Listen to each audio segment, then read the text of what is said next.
Primoz Roglic stock rises with almost every week-long stage race he competes in, such has been his consistency in the format over the last 2 seasons. But the 28-year-old LottoNL-Jumbo rider remains apprehensive when discussing his Grand Tour ambitions. On Wednesday, he rode into the lead at the Tour of Romandie by virtue of Michael Matthews losing contact with the main field on the final climb. Roglic in yellow has become the norm, a default, and no one appeared to bat an eyelid as the 28-year-old quietly made his way to the podium to pick up another leader's jersey. Romandie, of course, is far from over, and Roglic will have to defend a slender lead against a high-caliber field that includes Rohan Dennis BMC Racing, Dan Martin UAE Team Emirates, and Richie Porte BMC Racing. There is still the 9.9 kilometers uphill time trial in the mountain stage through Sion to come, but the fresh memory of how the LottoNL-Jumbo rider swatted away Nairo Quintana Movistar, and subsequently handled everything Mikel Landa Movistar could throw at him in pace earlier in the season, will concern his rivals here in Switzerland. The whole team did a really good job, and then at the finish, in the end, it was quite easy, Roglic said at the finish of Stage 1 in Del Monte.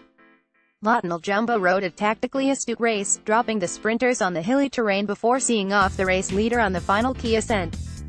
Omar Fraile, Astana, won the stage, but it mattered little for Roglic.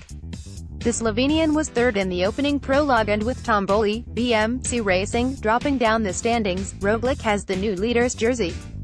Dennis is second, on the same time, with Geraint Thomas, Team Sky, third at 4 seconds. It's hard to plan when you take the jersey because a lot can happen, Roglic said. Of course, this is a really nice thing to have happened, and today we showed that we've a really strong team. I'm confident for the coming days. I thought that today wouldn't be too stressful, but in the end it was full gas racing from the beginning. From now every day is going to be hard. Today was far from easy.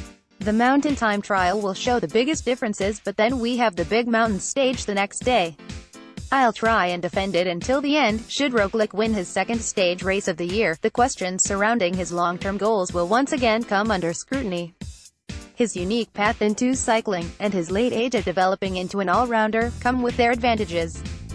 However, those betting in years afforded to typical neo-pros are not available for those who moved into the World Tour at 26. Last year's Grand Tour experiment was a success with a maiden Tour de France stage win, but if he is to take the next step in his career it must start this season or next, it's true.